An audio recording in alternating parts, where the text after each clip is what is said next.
8वीं क्लास के प्यारे बच्चों, ये आपकी विज्ञान की वर्कशीट नंबर 42 है और ये आज की डेट यानी 23 दिसंबर की है। तो बेटा बल और दाब के बारे में हम थोड़ा बहुत तो जानते हैं।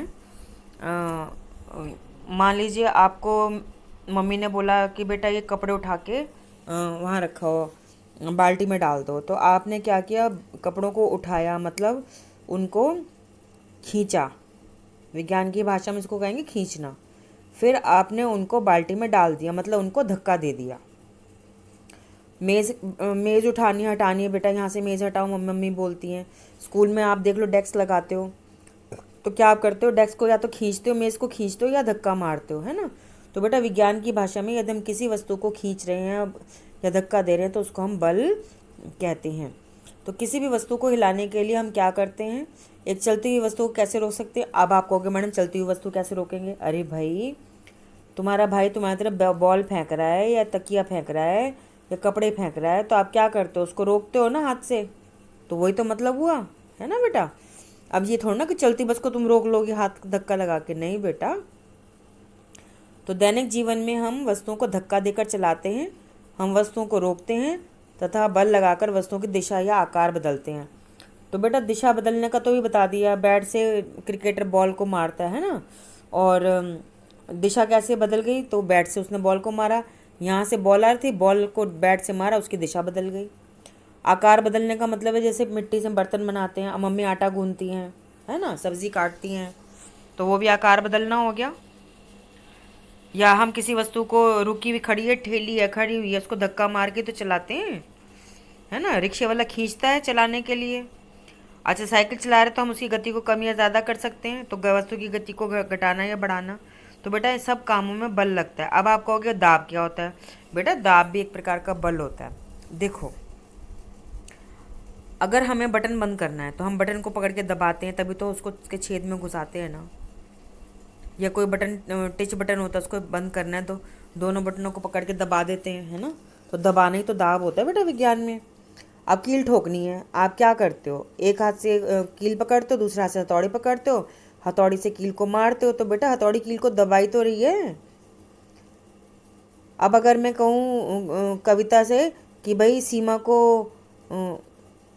वो धक्का मार दे, तो क्या करेगी, वो अपने हाथ से, कविता जो है अपने हाथों से सीमा को पहले दबाएगी और फिर उसको ज़ोर से उसको दबाएगी, तो वो धक्का बन जाएगा। तो बेटा बल और दाब ना आपस में जुड़े होते हैं। दाब का मतलब होता है बल प्रति इकाई क्षेत्रफल। तो बेटा वो आगे पढ़ेंगे हम, है ना। तो आज के लिए इतना काफ़ी है। तो चलो प्रश्न उत्तर समझते हैं।